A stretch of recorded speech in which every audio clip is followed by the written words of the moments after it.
പ്രേക്ഷകർക്ക് cricket YouTube ചാനലിലേക്ക് സ്വാഗതം. നാളെയാണ് 11-ാം തീയതി ഏകദിന മത്സരത്തിന് തുടക്കമാവുകയാണ്. ഇന്ത്യ ന്യൂസിലൻഡ് ആയിട്ടുള്ള 3 മത്സര ഏകദിനത്തിലെ ആദ്യത്തെ ഏകദിനമാണ് നാളെ. വിരാട് കോഹ്ലി, രോഹിത് ശർമ്മയും 2-3 മാസത്തിന് ശേഷം തിരിച്ചു വരുന്ന ഒരു കളിയാണ് നാളെ നടക്കുന്നത്. അപ്പോൾ ഈ ടീമുമായിട്ട് ബന്ധപ്പെട്ട ഒരു പോസിബിൾ പ്ലേയിങ് നമുക്ക് ലഭിച്ചിട്ടുണ്ട്. അതൊക്കെ നമ്മൾ ഈ വീഡിയോയുടെ മൊത്തമായിട്ട് ചെക്കൗട്ട് ചെയ്യാൻ പോകുന്നത്. വീഡിയോ ആയിട്ട് കാണുകയാണെങ്കിൽ സബ്സ്ക്രൈബ് ചെയ്ത് സപ്പോർട്ട് ചെയ്യുക. ഈ കളിയുടെ പ്രധാനപ്പെട്ട ആകർഷകമായതാണ് വിരാട് കോഹ്ലി, രോഹിത് ശർമ്മ ഈ 2 താരങ്ങളാണ്. അപ്പോൾ നാളെ ഉച്ചയ്ക്ക് 1:30-ക്കാണ് കളി നടക്കുന്നത്.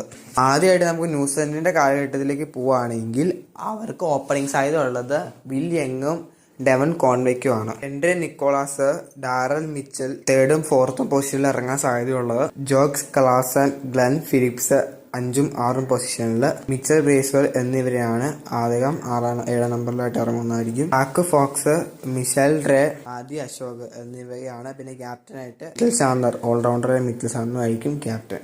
പോസിബിൾ പ്ലേയിങ് 11 ആണ്. കിട്ടിയ റിപ്പോർട്ടുകൾ വെച്ച് അറിയുന്ന ഒരു പ്ലേയിങ് മാറ്റങ്ങൾ വേണമെങ്കിൽ സംഭവിക്കാം, മറ്റു കാര്യങ്ങൾ സംഭവിക്കാനും സാധ്യതയുണ്ട്. നാളെ പിച്ചിന്റെ നിലവാരങ്ങൾ മാറ്റിയിട്ടും കൂടാതെ തന്നെ പരിക്കുകൾ കാരണം വന്നാൽ തന്നെ ടീമുകളിൽ മാറ്റങ്ങൾ നടന്നേക്കാം. അപ്പോൾ ഇന്ത്യയുടെ കാര്യത്തിൽ നോക്കുകയാണെങ്കിൽ ഗില്ലും രോഹിത് ശർമ്മയും 3-ാം നമ്പർ, കോഹ്ലി, ശ്രേയസ് അയ്യർ ഫിറ്റ്നസ് ഒക്കെ വെച്ച് വന്നുകൊണ്ട് 4-ാം നമ്പർ ശ്രേയസ് അയ്യർ, 5-ാം നമ്പറിൽ രാഹുൽ, എന്നിട്ട് ഓൾറൗണ്ടറായ രവീന്ദ്ര ജഡേജ, പിന്നെ നിതേഷ് കുമാർ റെഡ്ഡി, കുൽദീപ് യാദവ്, ഹർഷിത് റാണ, അർഷദീപ് സിംഗ്, ഇങ്ങനെയുള്ള പിന്നെ സിരാജും ഉണ്ട്. ഇങ്ങനെയുള്ള ഒരു 11 ആണ് നമ്മളിപ്പോൾ പ്രതീക്ഷിക്കാൻ സാധിക്കുന്ന ഒരു 11.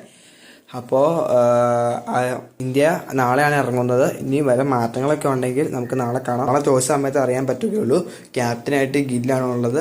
അത് ഇപ്പോൾ T20 പുറത്തു പോയി അതിൻ്റെയൊക്കെ ചെറിയൊരു ഇത് കാണുമായിരിക്കും. എന്നാലും അദ്ദേഹം പൂർണ്ണമായിട്ടും തിരിച്ചു വരട്ടെ. അദ്ദേഹം ഇപ്പോൾ ഫോം ഔട്ടാണ്. എന്നപ്പോഴും നമുക്ക് അദ്ദേഹത്തിൻ്റെ ഒരു ക്യാപ്റ്റൻസി അറിയാൻ പറ്റും.